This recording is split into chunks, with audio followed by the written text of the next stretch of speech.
News has been light on the ground. Most leakers have been keeping quiet, but we finally have the new iPhone 12 revealed, news of mass production beginning, and some issues with the iPhone 12 display. Before we get into it though, please like the video if you're looking forward to the iPhone 12 and let me know in the comments what model you guys want the most. So we'll start with the display information. As most of you will already know, one of the iPhone 12s, the iPhone 12 Max, was having its display manufactured by BOE and LG, while the other iPhone 12s used displays from Samsung. A new report has stated that BOE actually failed to deliver the first shipment of OLED panels for the Apple iPhone 12, and the failure was apparently down to the displays not passing the OLED quality control tests. To make these displays, BOE partnered with General Interface Solutions for the touch panel, so it's not clear who was at fault or what the issue was. Interestingly enough though, it's not only Apple, and reports are suggesting that they failed for multiple vendors. Now luckily for Apple fans, 80% of the iPhone 12 displays are being produced by Samsung displays, and we also have LG. BOE do have time to fix things, but regardless it shouldn't affect timing or price of the iPhone 12. On that note though, we already have news that the iPhone 12 is nearly finalized and ready to hit mass production. A report from DigiTimes has stated that Apple is actually finishing its second phase of final tests with mass production to begin shortly. Interestingly enough, this is for all models of the iPhone 12. This doesn't mean that they're all going to be released at the same time, but all of the iPhone 12s are going to be in the same launch event. We had earlier news that issues with the antenna required design changes, but it seems that this hasn't caused too many problems and it's not going to delay the iPhone 12. This is further backed up by Apple filing legal paperwork and registrations for 9 different iPhone models. And to be clear, these are all for the iPhone 12, and yes, I know there are only 4 models of the iPhone 12, but it's to account for slight variations in different regions. Now finally, we've got the new reveal of the iPhone 12s, but it may not be what you expected. The new information comes from Phone Arena, who have provided multiple renders from multiple different angles. While it pretty much falls in line with everything else, you can see on the iPhone 12 Pro Max we have a rather large notch, which isn't what we're expecting, and on the smaller models we have a triple camera setup when we were actually expecting a dual. Now to be honest with you guys, Phone Arena provide us with a lot of lovely renders, but they quite often can be incorrect. That being said, it does also fit those 3D printed models we had from Mako Takara, but for the purpose of this video I'm going to lean more towards John Prosser's leak with the smaller notch on the iPhone 12, as John's sources have been very reliable so far, so there's not really any need to doubt him until we're shown otherwise. Now for those of you that want detailed specs for each device, we've already had all of the information for all 4 models of the iPhone 12. For my regular viewers, you guys have already seen this, so just skip to the next video, but if you're new here then make sure you hit subscribe and we'll get right into it. So to start with, we've got the entry-level model of the Apple iPhone 12, and this is of course going to be called the iPhone 12. It's a 5.4-inch iPhone with an OLED Super Retina display from Samsung. Now it's important to note straight off the bat that Super Retina means absolutely nothing, so don't get too caught up on that. But it's going to be an OLED display at a resolution of 2340 by 1080, which gives us 475 pixels per inch, and it has an 8-bit color depth. While there have been rumours of all models having a 120Hz display, unfortunately this model is 60Hz only. It's going to be equipped with 4GB of RAM and a choice of 128 or 256 storage, and it's made of an aluminium body and of course uses the A14 Bionic with 5G support. The iPhone 12 comes with a dual camera setup on the rear, and it will of course be shipping with iOS 14. For those of you that want the iPhone 12 with 4GB of RAM and 128 storage, it's going to be launching at $649. If you want 4GB of RAM and 256 storage, it's $749. Next up, we've got the iPhone 12 Max. To be clear, this is the Max and not the Pro Max. The iPhone 12 Max has a 6.1-inch OLED display.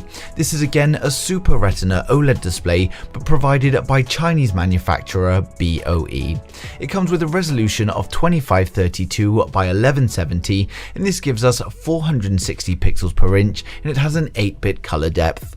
We get 4GB of RAM and a choice of 128 or 256 storage, and of course the iPhone 12 Max is powered by the A14 Bionic chip.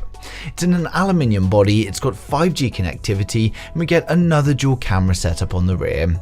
For those of you that want the 128GB version of the iPhone 12 Max, it's going to be launching at $749, and if you want the 256GB version, it rises to $849. Next up, we've got the iPhone 12 Pro. The iPhone 12 Pro has a 6.1-inch display, so it's actually the same size as the iPhone 12 Max, but we've got an improved display and specs. On the iPhone 12 Pro, we've got a 6.1-inch Super Retina display with ProMotion and a 10-bit color depth. The display is manufactured by Samsung and it's got a resolution of 2532 by 1170, which gives us 460 pixels per inch, and it is of course a 120Hz display. The iPhone 12 Pro comes with 6GB of RAM and a choice of 128, 256 or even 512 internal storage. It of course ships with Apple's A14 Bionic, and the iPhone 12 Pro is 5G compatible.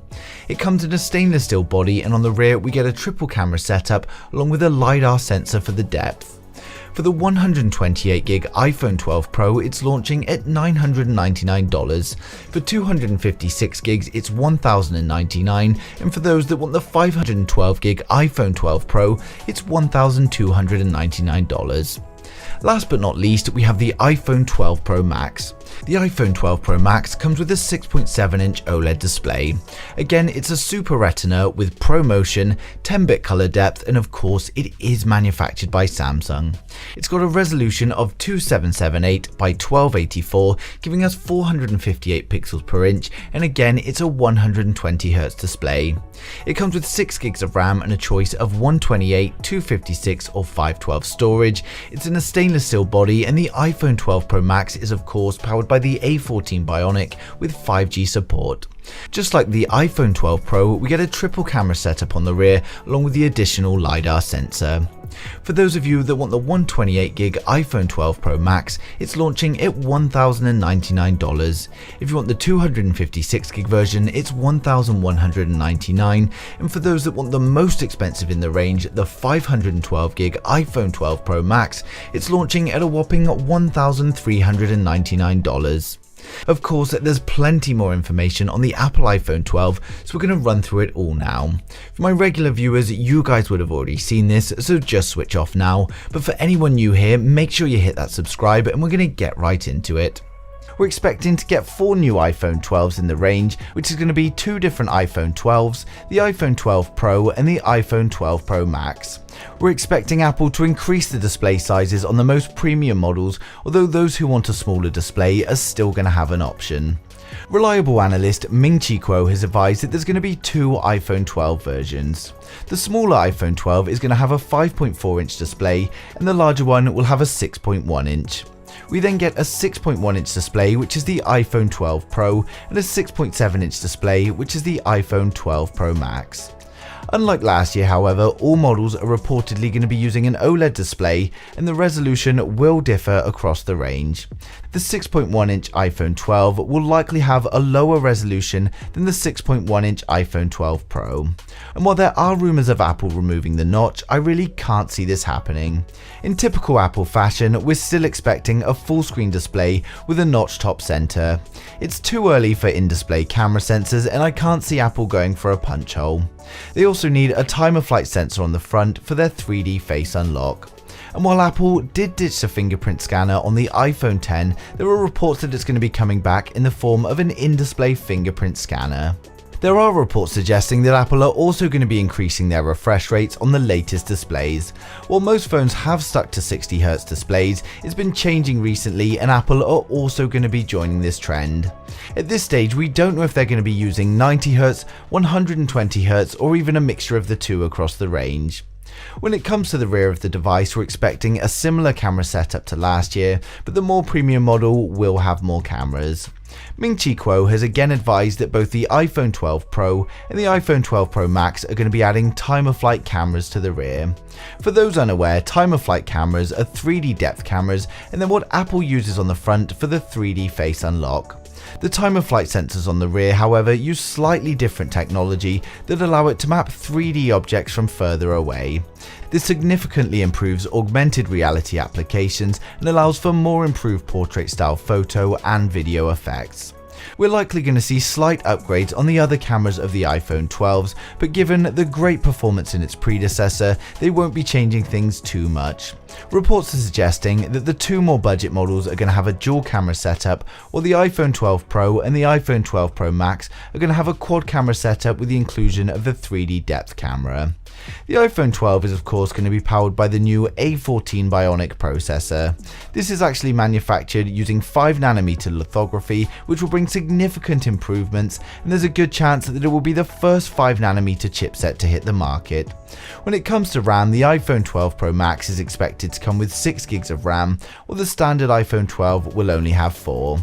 This is something that I think Apple actually do well compared to Android manufacturers, where they throw in unnecessarily large amount of memories, causing the consumer to pay for memory that they don't even need. When it comes to storage, we're expecting a choice of 64, 256 or 512GB of internal storage. For the first time ever, consumers felt Apple did a great job in prioritizing the battery life on the predecessor, so hopefully that's something that's going to continue with the iPhone 12. While graphene batteries are still out of the question, we can expect a 5.4-inch iPhone 12 to be around 2,800 mAh. The 6.1-inch is probably going to be around 3,150, and the 6.7-inch should contain around a 4,300 mAh battery. One thing that is a little unknown at the moment is of course 5G connectivity. Apple are very bad when it comes to 5G thanks to earlier issues with Qualcomm, so we're unsure at this stage if that's something we will see in the iPhone 12.